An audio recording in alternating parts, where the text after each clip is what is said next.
सच कहा है किसी कवि ने, नारी नहीं इंद्रधनुष की परछाई है, हर रंग में बसी उसकी गहराई है। ढके तो मर्यादा की मूरत बन जाए, न ढके तो नंगी की नंगी है। आज मैं आपको एक ऐसी कहानी सुनाने जा रहा हूं जो न केवल दिलचस्प है बल्कि आपकी सोच को भी झकझोर देगी।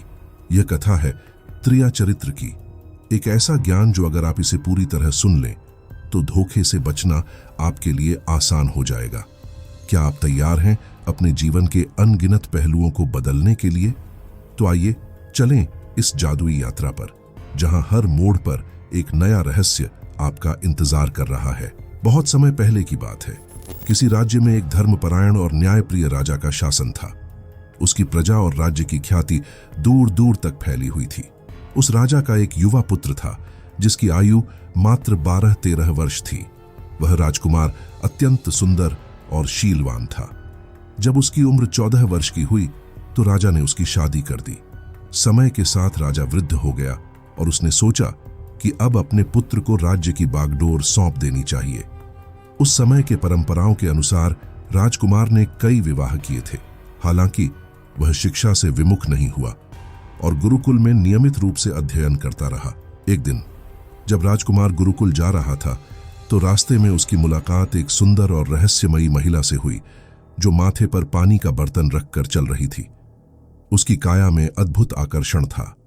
उसकी लहराती जुल्फें उसकी गर्दन के चारों ओर बिखरी हुई थीं और उसकी आंखों में एक गहराई थी जो किसी रहस्य से भरी हुई लगती थी। उसकी युवा त्वचा में एक चमक थी, जैसे कि सुबह की ओस की बूंदें धूप में चटक उठती हैं। उसकी चाल में एक अद्भुत अनुग्रह था जो हर कदम के साथ उसके सौंदर्य को और बढ़ा रहा था।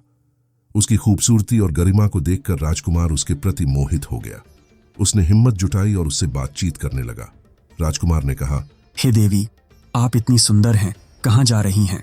महिला मुस्कुराते हुए बोली, मैं पानी भरने जा रही हूँ, लेकिन आप जैसे राजकुमार को देखना एक सुखद संयोग है। राजकुमार ने उत्तर दिया, मैं विद्या ग्रहण करने अपने गुरु के पास जा रहा हूँ। महिला ने कहा, यह तो बहुत अच्छी बात है, लेकिन क्या आपने कभी त्रिया चरित्र पढ़ा है? राजकुमार ने हैरानी से कहा, नहीं, मैंने तो इसका नाम भी नहीं सुना। ये क्या है? महिला ने उसकी आंखों में देखते हुए कहा, आप त्रिया चरित्र अवश्य पढ़ें। इसे पढ़े बिना आपका ज्ञान अधूरा है। आप अपने गुरु से पूछें कि उन्होंने आपको यह क्यों नहीं पढ़ाया। राजकुमार ने महिला की बातों पर गंभीरता से विचार किया और उसके रहस्य को जानने के लिए उत्सुक हो गया। बातचीत के दौरान राजकुमार को पता चला कि उस रहस्यमयी महिला का नाम कनाकिनी है। जैसे ही उसने उसका नाम सुना, वह उसकी खूबसूरती और गरिमा में खो गया। कनाकिनी की मुस्कान में एक अद्भुत आकर्षण था जिसने राजकुमार के दिल की धड़कनों को तेज कर दिया। उसके मन में एक अद्भुत जिज्ञासा और आकर्षण जाग उठा और वह कनाकिनी के ख्यालों में खो गया।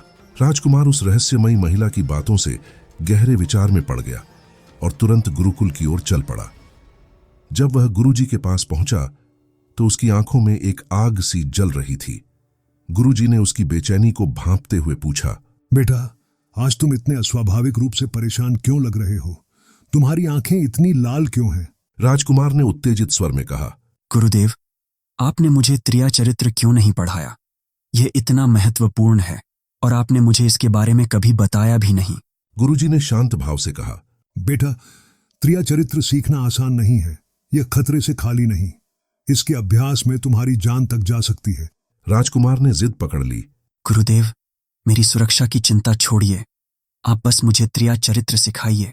गुरुजी ने गहरी सांस ली और कहा, ठीक है, जब तुमने ठान ही लिया है तो मैं तुम्हें त्रिया चरित्र सिखाऊंगा। 1 वर्ष तक त्रिया चरित्र का अध्ययन करने के बाद गुरुजी ने कहा, अब तुम्हारी शिक्षा पूर्ण हो चुकी है।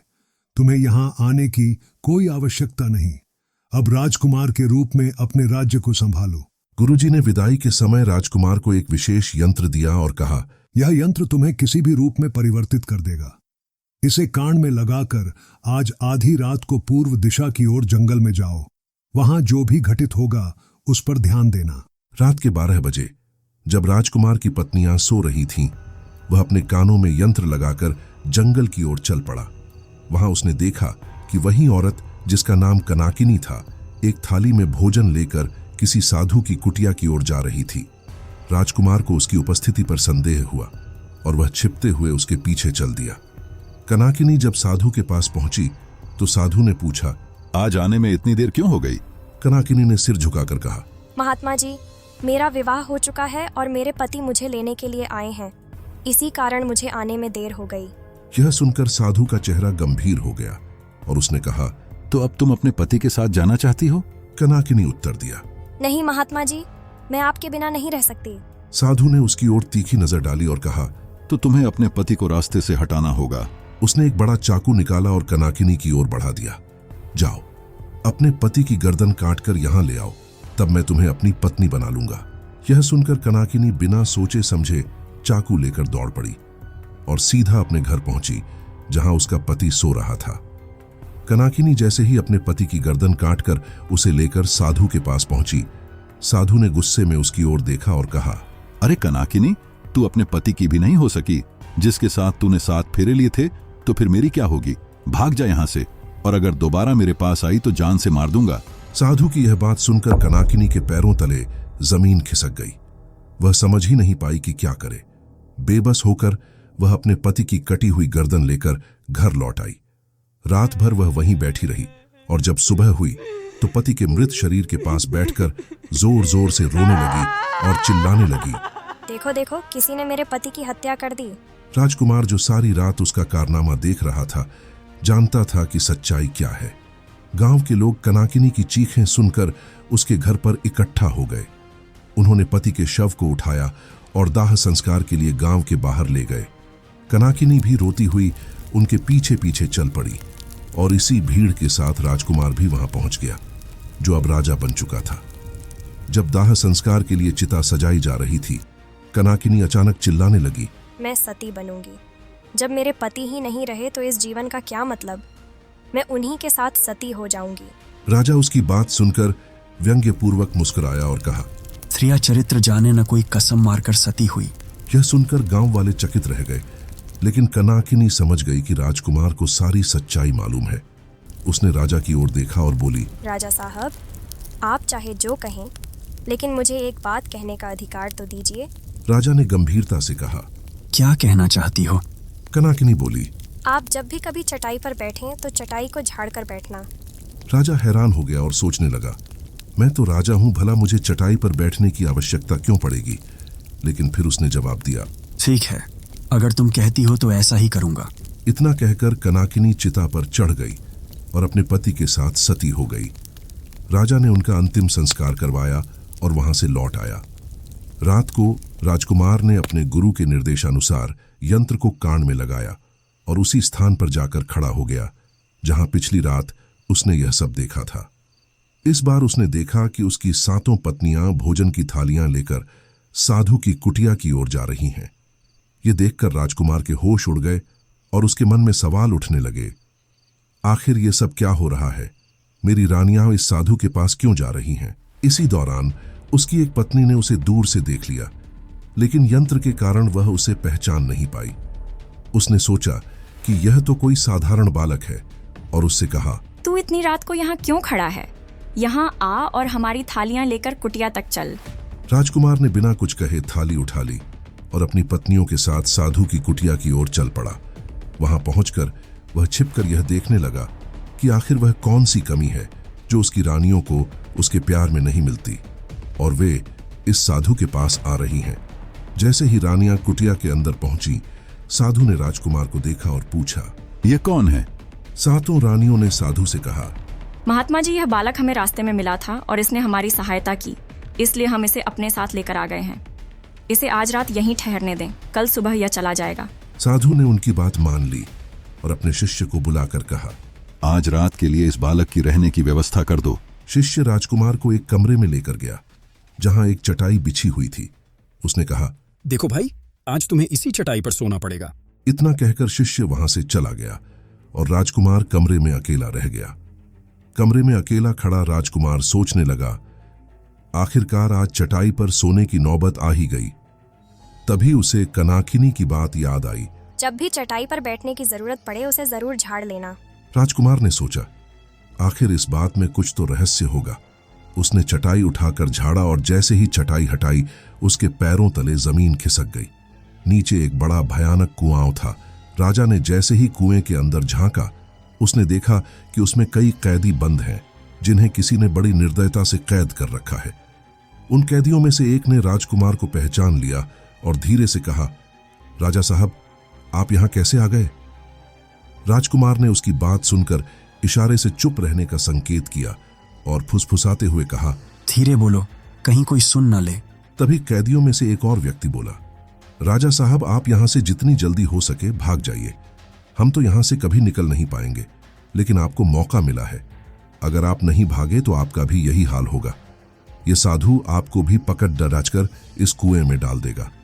राजकुमार की आंखों में भय की छाया थी, लेकिन उसने अपने आप को संभाला और वहां से भागने की तैयारी करने लगा। परंतु जल्दबाजी में वह अपने कानों में यंत्र लगाना भूल गया जो उसकी पहचान छुपाए हुए था। जैसे ही वह भागने लगा, साधु और रानियों ने उसे देख लिया। अब राजकुमार को समझ में आ गया कि उसे जल्द से जल्द अपनी जान बचानी होगी। जैसे ही रानियों ने राजकुमार को महल की ओर भागते हुए देखा, एक रानी ने घबराकर कहा, अरे ये तो हमारे पति हैं। महात्मा जी, अब तो सारी पोल खुल जाएगी। उन्होंने हमें यहाँ देख लिया है, अब हमारा क्या होगा? साधु ने कड़कती आवाज में कहा, यहां खड़ी खड़ी क्या सोच रही हो? जाओ और अपने पति को पकड़ कर लाओ। रानियां राजकुमार को पकड़ने के लिए दौड़ी, लेकिन राजकुमार की तेजी ऐसी थी कि वह तुरंत ही महल पहुंच गया। रानियां हांफते हुए वापस साधु के पास लौटीं और घबराते हुए बोलीं, महात्मा जी, अब तो हमारा अंत निश्चित है। जब राजा को यह सब पता चल जाएगा तो वह हमें जीवित नहीं छोड़ेगा। हमें बचाइए, कोई उपाय बताइए। साधु ने गहरी सांस ली और अपनी पोटली से एक जादुई कील निकालकर रानियों को देते हुए कहा, इस कील को अपने पति के माथे में घोंप देना। वह तुरंत ही निष्क्रिय हो जाएगा और तुम सातों मिलकर उसे खत्म कर देना। इसके बाद कोई भी तुम्हारा बाल भी बांका नहीं कर पाएगा। सातों रानियां साधु की बात मान गईं और जादुई कील लेकर महल लौट आईं। वे आपस में विचार करने लगीं कि सबसे छोटी रानी को राजा सबसे ज्यादा प्रेम करता है, इसलिए कील उसी को देनी चाहिए ताकि वह काम को अंजाम दे सके। सभी रानियों ने मिलकर जादुई कील छोटी रानी को थमा दी और कहा, यह तुम्हारा काम है, किसी भी तरह से इसे राजा के माथे में घोंप दो। छोटी रानी ने सिर हिलाते हुए कहा, ठीक है, और कील लेकर आगे बढ़ गई। जब राजा ने रानियों को अपनी ओर आते देखा तो उसका चेहरा गुस्से से तमतमा उठा। उसने कड़कते स्वर में कहा, यहीं रुक जाओ, पहले मुझे यह बताओ कि आखिर मेरे राज्य और मुझ में ऐसी कौन सी कमी थी जो तुम आधी रात को उस साधु के पास जाती थीं। इसका कारण बताओ, अन्यथा इसका अंजाम बुरा होगा। रानियां हाथ जोड़कर गिड़गिड़ाने लगीं, महाराज, हमें माफ कर दीजिए। हम पर जरूर उस साधु ने कोई जादू टोना कर दिया था, तभी हमसे यह गलती हुई। अब ऐसा दोबारा कभी नहीं होगा। छोटी रानी की बात सुनकर राजा का क्रोध थोड़ा ठंडा पड़ गया, क्योंकि वह उसे बेहद प्यार करता था। वह सोचने लगा, शायद वाकई उस साधु ने इन पर कोई जादू टोना किया होगा। उसने अपनी पत्नियों को माफ कर दिया और कहा, ठीक है, अब तुम सब अपने अपने कमरे में जाओ। रात को सबसे छोटी रानी, जिसे राजा सबसे अधिक प्रेम करता था, उसके पास आई। उसे अपने हाथों से खाना खिलाया और प्यार से सुला दिया। जैसे ही राजा गहरी नींद में चला गया, बाकी 6 रानियां भी वहां आ पहुंची। छोटी रानी ने धीरे से जादुई कील निकाली और राजा के माथे में घोंप दी। कील के चुभते ही राजा जोर से चौंक कर उठा, लेकिन तब तक बहुत देर हो चुकी थी। वह बेबस हो गया था। शरीर में इतनी भी शक्ति नहीं बची थी कि उन 7 रानियों से मुकाबला कर सके। फिर भी हार मानने के बजाय राजा किसी तरह अपनी हिम्मत बटोरकर महल की खिड़की से कूद गया और भागते भागते अपने गुरु के पास पहुंचा। वह हांफते हुए बोला, गुरुजी, मेरी मदद कीजिए, मेरी जान बचाइए, नहीं तो मैं मारा जाऊंगा। मेरी पत्नी ने मेरे माथे में जादुई कील ठोकी है और अब मैं धीरे धीरे निर्बल होता जा रहा हूं। गुरु ने गंभीरता से कहा, बेटा, मैंने पहले ही चेताया था कि त्रिया चरित्र सीखने में बहुत जोखिम है। अब देखो इसका परिणाम क्या निकला। राजकुमार ने गुरुदेव के सामने हाथ जोड़कर कहा, गुरुजी, मुझसे गलती हो गई, कृपया मेरी जान बचाइए, नहीं तो मेरा अंत निश्चित है। गुरु ने जब राजकुमार को ध्यान से देखा तो गंभीर स्वर में कहा, ये वही जादुई कील है जो उस साधु ने तुम्हारी रानियों को दी थी। मैं तुम्हें इससे बचा नहीं सकता। राजकुमार ने विनती करते हुए कहा, गुरुदेव, ऐसा मत कहिए। मैं आपका शिष्य हूं और मुझे बचाना आपका कर्तव्य है। कृपया मेरी जान बचाइए। गुरु ने गहरी सांस ली और बोले, बेटा, बचाना तो मुश्किल है, लेकिन एक उपाय है। मैं तुम्हें तोता बना सकता हूं। जब तुम तोता बन जाओगे तो सुखराज के राज्य में चले जाना। वहां उस साधु का जादू काम नहीं करता। जब तुम्हें कोई सच्चा प्रेम करने वाली स्त्री मिलेगी, तब तुम्हें अपना असली रूप मिल जाएगा और तुम दोबारा राजकुमार बन जाओगे। राजकुमार ने सहमति में सिर हिलाते हुए कहा, ठीक है गुरुदेव, मुझे तोता बना दीजिए। गुरु ने अपनी सिद्धियों का प्रयोग किया और राजकुमार को तोते में बदल दिया। तोता बनते ही राजकुमार उड़कर सुखराज के राज्य में चला गया, जहां बहुत से तोते रहते थे। वहां वह उन तोतों के बीच छिपकर रहने लगा। उधर 7 रानियां राजकुमार को ढूंढती रहीं, पर जब वह कहीं न मिला तो फिर से साधु के पास जा पहुंची। रानियों ने घबराते हुए कहा, महात्मा जी, वह राजा रात में भाग चुका है। कृपया अपनी पोटली से देखिए कि वह कहाँ है। साधु ने अपनी जादुई पोटली खोली और देखा कि राजकुमार अब तोता बनकर सुखराज के राज्य में रह रहा है। साधु ने रानियों को सारी बात बताई तो रानियों ने पूछा, अब हम क्या करें स्वामी? साधु ने कहा, तुम अपने महल लौट जाओ और वहां घोषणा कर दो कि जो भी बहेलिया तुम्हारे लिए तोता पकड़कर लाएगा उसे 5 सोने के सिक्के इनाम में दिए जाएंगे। 7 रानियां महल पहुंची और वहां घोषणा करवा दी कि जो भी तोता पकड़कर लाएगा उसे 5 सोने के सिक्के मिलेंगे। ये सुनते ही सारे बहेलिये तोते पकड़ने के लिए निकल पड़े। वे जितने भी तोते पकड़ते रानियों के पास ले जाते और इनाम के सिक्के लेकर चले जाते। रानियां हम उन तोतों को मार डालती। इस तरह कई दिन बीत गए। सुखराज के राज्य में जहां राजकुमार तोता बनकर रह रहा था, वहां के तोते उससे प्रभावित होने लगे थे। वह उन्हें ज्ञान की बातें बताता और सलाह देता, जिससे सारे तोते उसे बहुत समझदार मानने लगे। सभी तोतों ने मिलकर उसे अपना राजा बना लिया और अब वह वहां के तोतों का राजा बन गया। एक दिन एक बहेलिया तोते पकड़ते पकड़ते सुखराज के राज्य में जा पहुंचा और उसी पेड़ के पास ठहर गया जहां राजकुमार छिपकर रहता था। बहेलिये ने पेड़ पर बहुत सारे तोते देखे तो सोचा, अगर मैं इतने सारे तोते पकड़कर रानी के पास ले जाऊं तो मुझे बहुत सारे सोने के सिक्के मिल जाएंगे। लेकिन बहेलिये को समझ नहीं आ रहा था कि इतने सारे तोते को पकड़े कैसे। तभी उसके मन में एक तरकीब आई। उसने सुबह होते ही पेड़ की शाखाओं पर एक विशेष गोंद लगा दिया। शाम को जब सारे तोते दाना पानी के बाद लौटे और पेड़ की शाखाओं पर बैठे तो वे गोंद में चिपक गए। अब बहेलिया पेड़ के पीछे से निकलकर मुस्कुराते हुए उन चिपके हुए तोतों को पकड़ने लगा, क्योंकि उसकी योजना सफल हो गई थी। सभी तोते फंसे हुए थे और उनमें राजकुमार भी था, जो अभी तोते के रूप में था। सभी तोते राजकुमार से विनती करने लगे, गुरुजी, आप ही हमारे मार्गदर्शक हैं। कृपया हमें इस संकट से बाहर निकालिए, नहीं तो सुबह बहेलिया आएगा और हमें पकड़ कर ले जाएगा। राजकुमार ने शांत स्वर में कहा, घबराओ मत। जब सुबह बहेलिया आएगा तब तुम सभी मरे हुए होने का नाटक करना। जैसे ही वह तुम्हें शाखाओं से छुड़ाकर नीचे फेंकेगा, तुम सब उड़कर भाग जाना। सभी तोतों ने हामी भरी और राजकुमार के निर्देशानुसार सुबह तक चुपचाप लटके रहे। जैसे ही सुबह हुई, बहेलिया पेड़ के पास आया। उसने देखा कि सभी तोते ऐसे लटके हुए हैं मानो मर चुके हों। उसने झुंझलाते हुए कहा, ये क्या, सारे तोते मर गए? अब तो मुझे सोने के सिक्के भी नहीं मिलेंगे। लेकिन फिर उसने सोचा, चलो इन्हें शाखाओं से नीचे फेंक देता हूं, फिर देखता हूं क्या करना है। बहेलिया पेड़ पर चढ़ा और एक एक करके तोतों को शाखाओं से छुड़ाकर नीचे फेंकने लगा। जैसे ही तोते नीचे गिरे, वे सभी एक साथ उड़कर भाग गए। लेकिन राजकुमार, जो अब तोता बन चुका था, बहेलिये की नजरों से बच नहीं सका और शाखा पर ही लटका रह गया। बहेलिया हैरानी से बोला, अरे ये क्या हुआ? सारे तोते भाग गए और सिर्फ एक ही रह गया। इसका मतलब ये सभी मिलकर मेरे साथ चाल चल रहे थे। अब बहेलिया ने ठान लिया कि इस तोते को वह जरूर बेचेगा।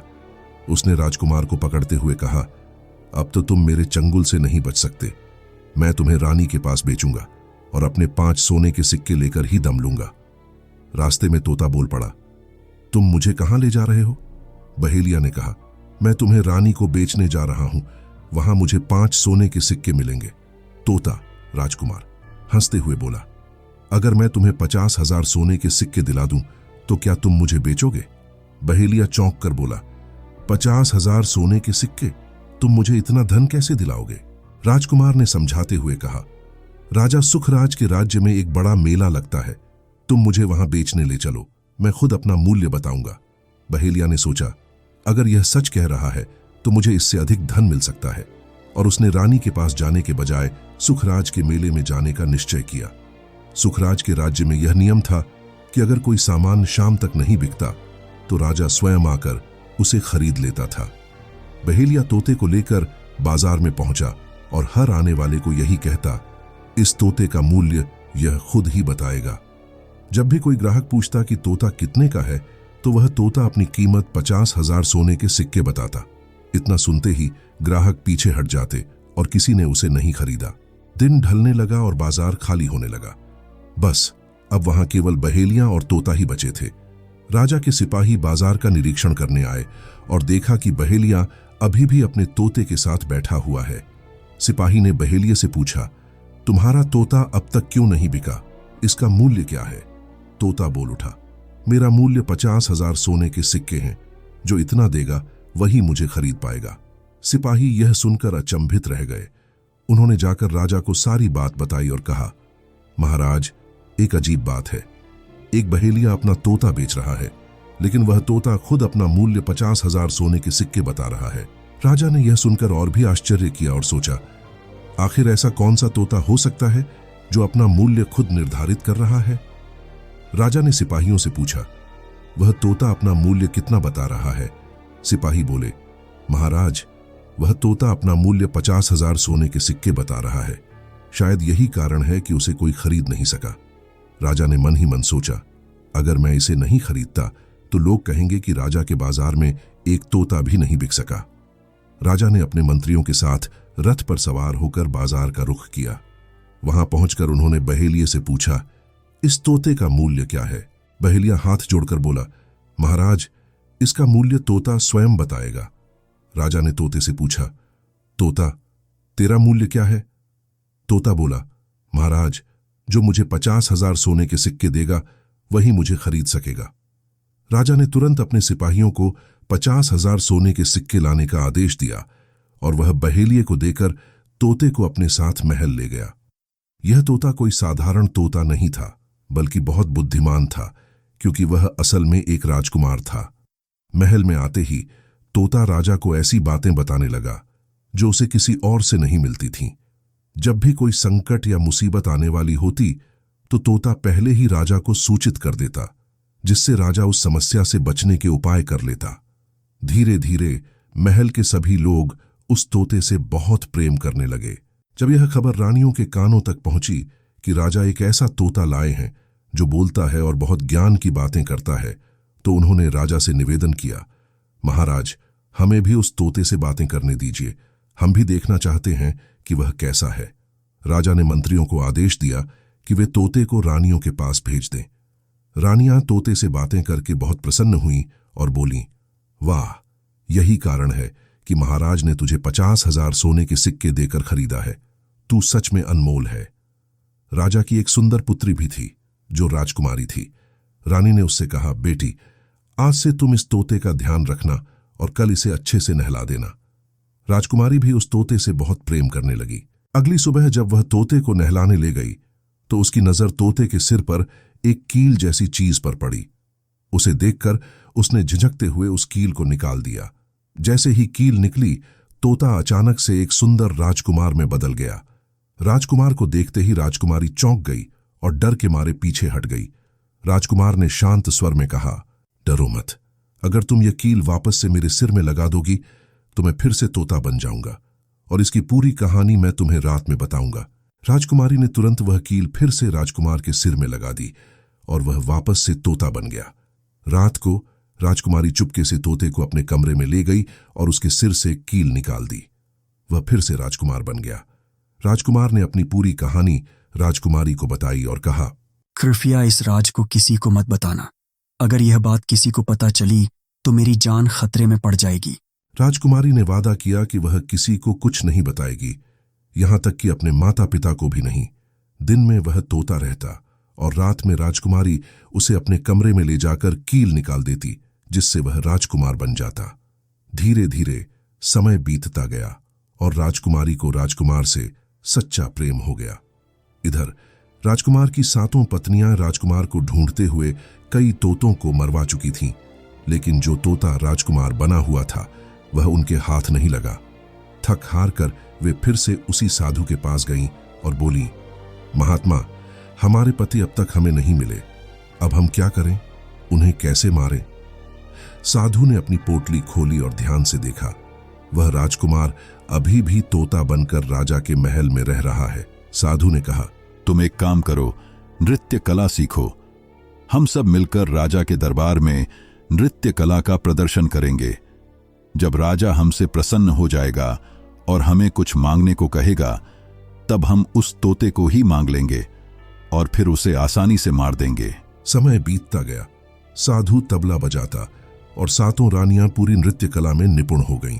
अब साधु को यकीन हो गया कि उनका यह छल सफल हो सकता है। साधु ने अपना भेष बदल लिया और रानियों को नर्तकियों के रूप में तैयार करके राजा के दरबार में पहुंच गया। दरबार में पहुंचते ही राजा ने पूछा, आप लोग कौन हैं और यहां किस उद्देश्य से आए हैं? साधु ने उत्तर दिया, महाराज, हम नृत्य कला के कलाकार हैं, आपके महल में अपनी कला का प्रदर्शन करना चाहते हैं। राजा, जो स्वयं संगीत और नृत्य के प्रेमी थे, तुरंत ही मान गए। साधु ने तबला बजाना और रानियों ने नृत्य करना शुरू किया। उधर जब संगीत की आवाज तोते के कानों में पड़ी तो वह समझ गया कि यह वही साधु है जो उसकी पत्नियों को लेकर यहां पहुंचा है। उसकी जान को खतरा अब निकट था। रात को राजकुमारी ने तोते को अपने कमरे में ले जाकर उसके सिर से कील निकाल दी। वह तोता फिर से राजकुमार बन गया। राजकुमार ने राजकुमारी को सारी बातें बताईं और कहा, देखो, ये नृत्य कलाकार वास्तव में वही साधु और मेरी पत्नियां हैं। ये राजा को खुश कर देंगे और मुझसे मुझे मांगेंगे ताकि मुझे मार सकें। फिर उसने योजना बताई, जब राजा आदेश दे कि तोता को लेकर आओ तो तुम उसे मत देना। जब राजा खुद भी आए तब भी उसे मत देना। कहना कि मैं तोता नहीं दूंगी। अगर राजा बहुत जिद करे तो गुस्से में आकर पिंजरे को फेंक देना।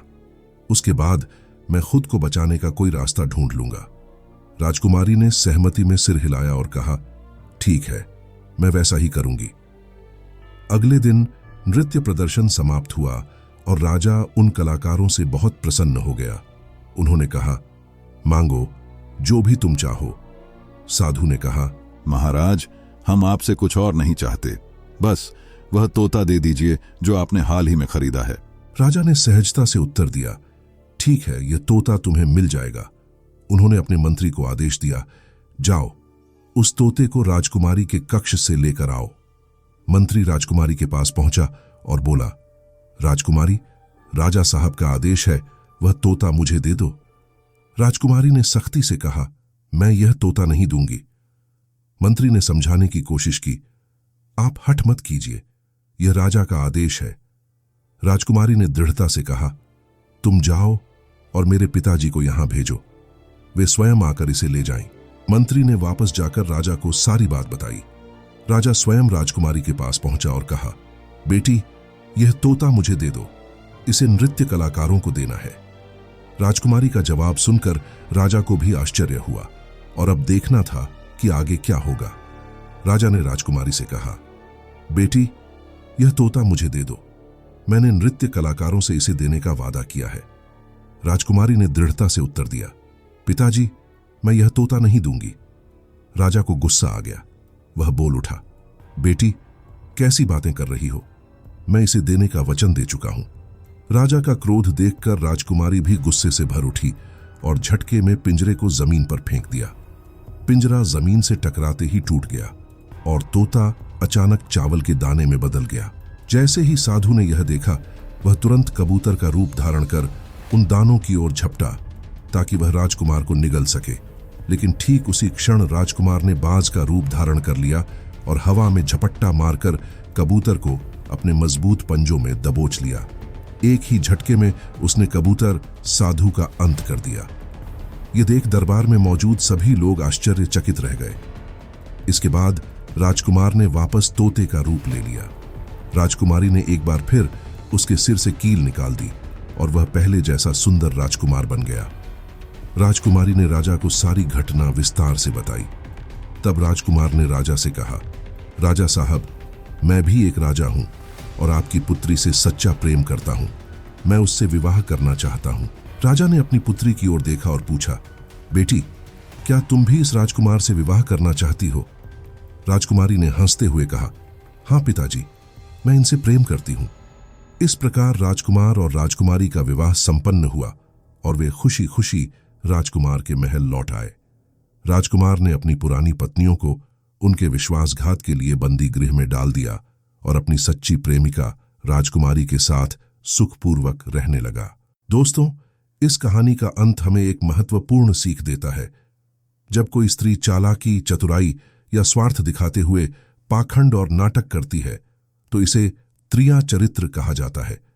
इस कहानी में राजकुमार को स्त्री के इस चरित्र का सामना करते हुए अपनी जान बचाने के लिए हर संभव प्रयास करना पड़ा।